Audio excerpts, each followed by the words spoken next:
రాష్ట్ర ప్రభుత్వం తమను గుర్తించి సబ్సిడీలతో పాటు ఇతర పథకాలను అందించాలని డిమాండ్ చేస్తున్నారు కౌలు రైతులు. సుందరయ్య విజ్ఞాన కేంద్రంలో కౌలు రైతులకు గుర్తింపు, రైతు భరోసా అంశంపై రౌండ్ టేబుల్ సమావేశం జరిగింది.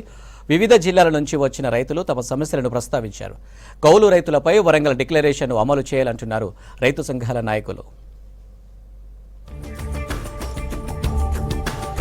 ప్రభుత్వం కౌలు రైతులను గుర్తించాలన్నారు రైతు స్వరాజ్య వేదిక రాష్ట్ర కమిటీ సభ్యులు.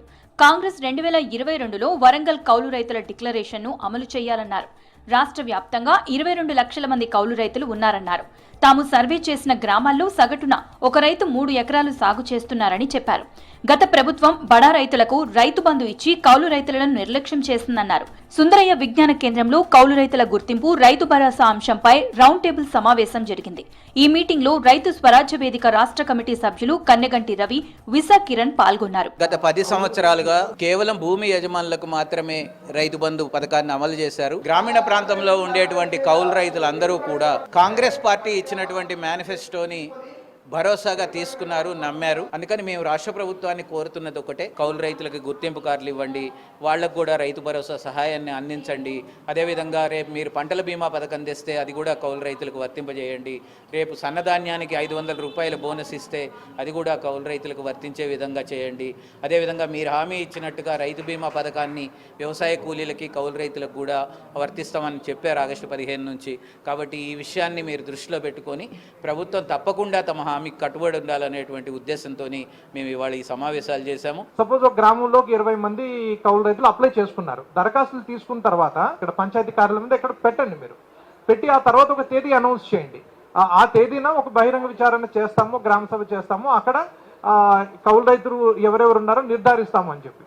అప్పుడు ఒకవేళ ఆ కౌలు రైతు అప్లై చేసుకోవడము యజమానికి ఇష్టం లేకపోతే యజమాని అక్కడికి వచ్చి చెప్పొచ్చు, నేనైతే కౌలుకి నీకు ఇవ్వట్లేదని. అప్పుడు ఆయన కార్డు ఇవ్వకండి మీరు. కానీ ఒకసారి ప్రభుత్వం కౌలు రైతుల వైపు ఒక అడుగు ముందుకు వేసినప్పుడు అప్పుడు యజమానికి కౌలు రైతుకి ఏదైతే ఒక నెగోషియేషన్ ఉంటుందో దాని ఈక్వేషన్ మారుతుంది. ఆ ఈక్వేషన్ ని మార్చే దిశగా ప్రభుత్వం ఆలోచించాలి, ఒక బోల్డ్ స్టెప్ వేయాలి. కౌలు రైతుల విషయంలో ప్రభుత్వం సానుకూలంగా ఉందన్నారు కిసాన్ సెల్ అధ్యక్షులు అన్వేష్ రెడ్డి.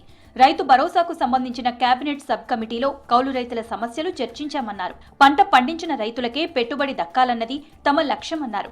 ఖమ్మంలో జరిగిన రైతు ఆత్మహత్య విషయంలో కొందరు ప్రభుత్వాన్ని బద్నాం చేసే ప్రయత్నం చేస్తున్నారని మండిపడ్డారు అన్వేష్. కౌలు రైతులను ఏ రకంగా ఆదుకోగలుగుతాము, కౌలు చట్టానామాలు చేసి ఎల్ఈస్ కార్డులు ఇచ్చి ఏ రకంగా రైతులను కౌలు రైతులను ఆదుకోవాలనేటువంటి ఒక ఆలోచన ప్రభుత్వానికి ఉంది. ఆ దిశగా ఖచ్చితంగా ప్రభుత్వం చేస్తుంది. మీరు మాట్లాడినటువంటి విషయాలు ఇక్కడ ఏం జరిగిందో దీన్ని కూడా మేము ఖచ్చితంగా ప్రభుత్వం దృష్టికి తీసుకుపోతాం.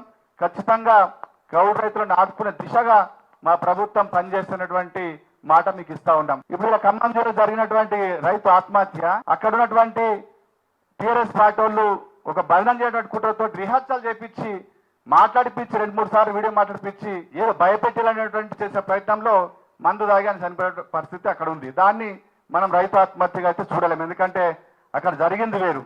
ఈ సమావేశంలో వివిధ జిల్లాల నుంచి 75 మంది కౌలు రైతులు పాల్గొన్నారు. తమకు ప్రభుత్వం రైతు భరోసా అందించాలని కోరారు. కౌలు రైతుగా గుర్తిస్తే తమకు పంట నష్టపోతే సబ్సిడీ, పంట రుణాలు, గిట్టుబాటు ధరతో పాటు ప్రభుత్వ పథకాలు అందుతాయన్నారు. కాంగ్రెస్ పార్టీ ఎన్నికల్లో ఇచ్చిన హామీ ప్రకారం ఉపాధి హామీలో నమోదు చేసుకున్న రైతు కూలీలకు 12,000 రూపాయలు ఇవ్వాలన్నారు. కౌలు రైతు కూడా గుర్తింపు కార్డు అనేది ఉంటే మనకి క్రాప్ ఇన్సూరెన్స్ కూడా వర్తింపజేయాలని చెప్పి గవర్నమెంట్ మీద ఒత్తిడి తేవాలని కూడా నేను చిన్న సలహా సార్. ప్రతి ఒక్క కౌలు రైతుకి ఆత్మహత్య అనేది గుర్తుకు రాకుండా మనకి రైతు భరోసా ఇస్తే ఎంతో అంతో మనకంటే అప్పుల పాలు కాకుండా గవర్నమెంట్ నుంచి రైతు భరోసా మనకు అందుతుంది. కాబట్టి పెట్టుబడి సాయం కింద పెట్టుబడి వస్తుంది. కాబట్టి పంట సరే అందినంత దిగుబడి మనకు రాకపోయినా మనకు వచ్చిన పంటలో అప్పుల పాలు కాకుండా కూడా మనం ముందుకు పోతాము. ప్రతి ఒక్క కౌలు రైతుకి న్యాయం జరుగుతుంది. రౌండ్ టేబుల్ మీటింగ్ లో యాదాద్రి, భువనగిరి, వికారాబాద్, నల్గొండ, కరీంనగర్, ఆదిలాబాద్, మంచిర్యాల జిల్లాల నుంచి కౌలు రైతులు పాల్గొని తమ సమస్యలు, డిమాండ్లను వినిపించారు.